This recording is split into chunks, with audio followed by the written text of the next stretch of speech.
Ian was nearly 3 years old and about to experience his first conscious Christmas.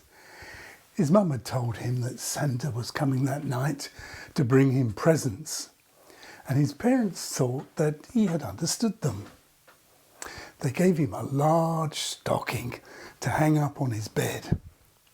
When he was asleep, they crammed the toys and sweets into the stocking. Early next morning, the household was woken up by Ian's shouts of joy.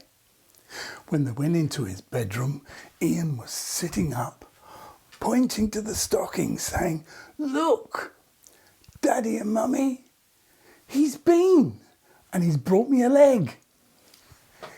It's understandable for a 3-year-old to not fully understand Christmas.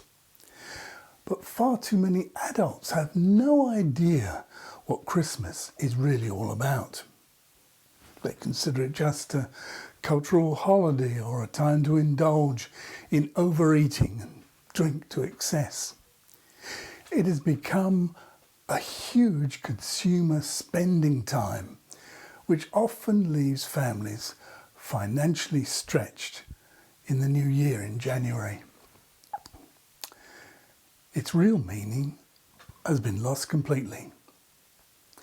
At the birthday of Jesus, the greatest gift ever was given to a virgin called Mary and a carpenter named Joseph in a stable in Bethlehem. This gift was shared with everyone.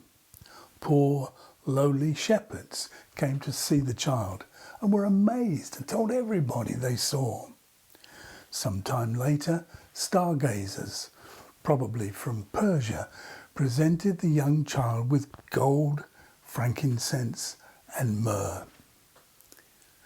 Just to have the Son of God living among us, healing, teaching, and going about doing good was wonderful enough. But there's much more. He came to give us the greatest gift of all, eternal life. His mission was to give himself a ransom for many on a cross outside the city wall. Eternal life is a gift that cannot be paid for or earned by good works or deserved in any way. Too many people misunderstand the greatest gift, and instead of receiving it gratefully, repenting of one's failings, and bowing in worship to the one who gave himself for us, they try to pay for it. A Samaritan woman who had been searching for love in half a dozen different relationships met Jesus at the well in Sychar. He asked her for a drink, and she questioned why he was even talking to her. Jesus answered her, "If you knew the gift of God and who it is that is saying to you, 'Give me a drink,' you would have asked him and he would have given you living water." She misunderstood him and thought that he was offering a water supply that would not require her to visit the well each day. He explained that the water to which he was referring was a spring of water welling up to eternal life. He then told her he was the Messiah, and she believed.